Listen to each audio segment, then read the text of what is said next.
굿모닝 임브레이스 월요일 아침입니다. 모두 은혜 가득한 주일 보내셨죠? 자, 이번 한 주도 우리 말씀으로 힘차게 시작해 볼까요? 오늘 말씀 열왕기상 18장 41절부터 46절까지의 내용입니다. 하나님께서 엘리야의 기도를 들으셨을까요? 안 들으셨을까요? 맞습니다. 기도를 들으시고 응답하여 주셨어요. 그래서 하늘에서 불을 내려주셨습니다. 그러나 아직 진짜 문제가 해결된 것이 아니에요. 그럼 그 진짜 문제가 무엇이죠? 바로 비예요. 3년 6개월간 비가 내리지 않아 온 땅이 가물었어요. 식물이 자라지 못하고 동물들이 먹을 풀이 없습니다. 마실 물도 없어요. 그러니 당연히 사람이 먹을 것도 마실 물도 없는 엄청난 기근입니다. 이제 엘리야는요, 갈멜살 산 꼭대기로 올라가요. 그리고 하나님께 비를 내려달라고 기도를 시작합니다. 그런데 엘리야의 기도의 자세가 조금 특별합니다. 42절을 보면요, 엘리야는 갈멜산 꼭대기로 올라가서 땅을 바라보며 몸을 굽히고 그의 얼굴을 무릎 사이에 넣었다. 지금 엘리야는 자신의 얼굴을 하늘로 보는 것이 아니라 땅을 바라보아요. 그 몸을 최대한 굽히고 얼굴을 무릎 사이에 넣습니다. 여러분 한번 시도해 보시겠습니까? 저는 한번 해봤습니다. 이 모습 여러분 어떻게 생각하세요? 완전히 하나님 앞에 자기 자신을 낮추는 겸손의 모습이에요.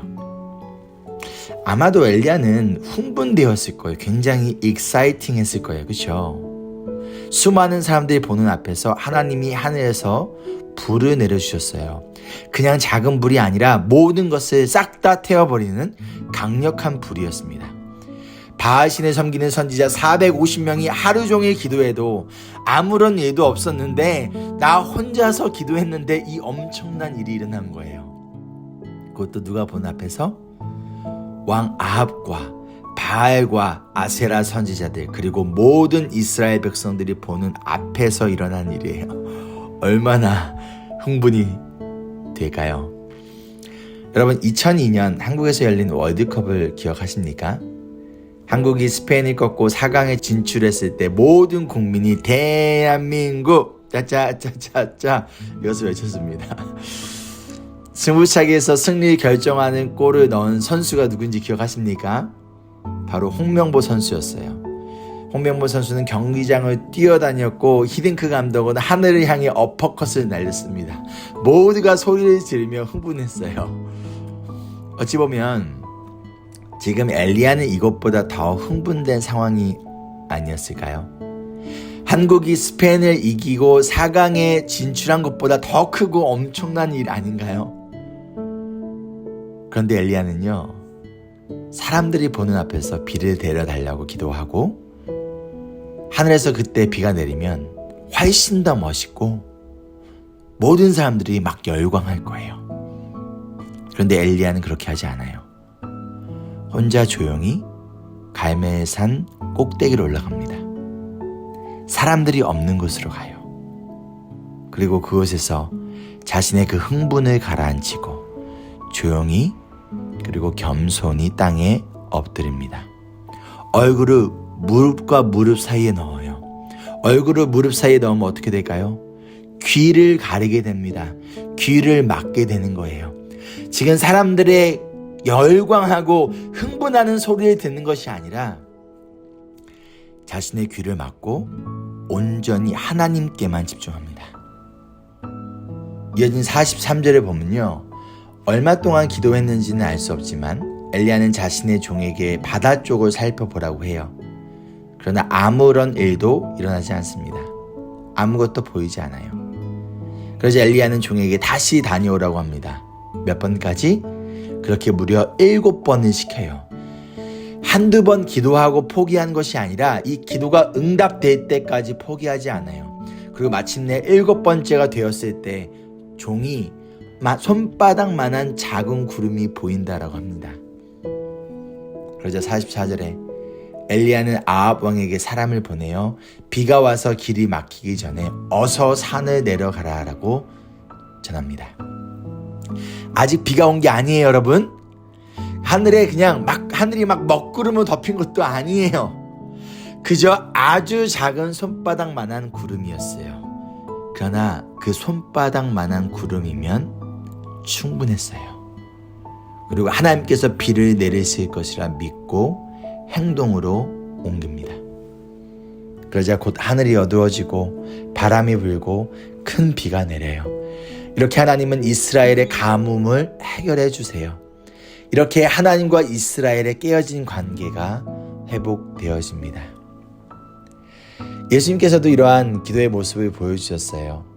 사람들이 보는 앞에서 엄청난 기적을 일으키시고 예수님은 조용히 홀로 기도하러 가십니다. 그리고 십자가의 사명을 앞두고 예수님은 홀로 산으로 기도하러 갔습니다. 그리고 자신의 뜻이 아닌 하나님의 뜻이 이루어지도록 간절히 기도하셨어요. 땀방울이 핏방울이 되도록 기도하셨어요.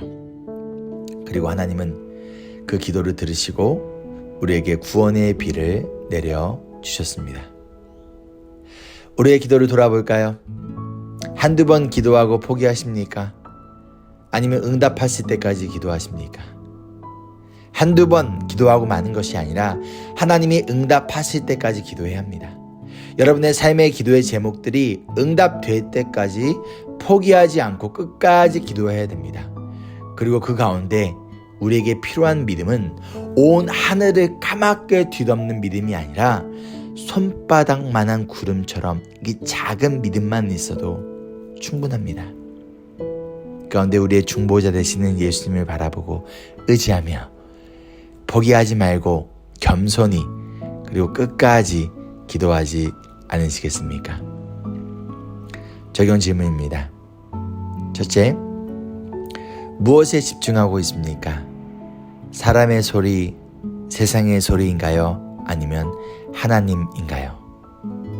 둘째, 기도의 시간을 정해놓고 좀 모든 것을 좀 차단하고 온전히 하나님께만 집중해서 기도하지 않으시겠습니까? 마지막 세 번째로 우리의 개인을 위한 기도뿐만 아니라 교회와 성도님들과 주변 사람들 그리고 나라를 위한 기도 리스트를 만들어 보세요. 함께 기도하실까요? 사랑과 은혜가 풍성하신 주님, 우리가 무엇으로 우리의 마음이 흥분되어져 있습니까? 무엇을 우리가 기대하고 있습니까? 어떠한 소리에 우리의 귀를 기울이고 있습니까?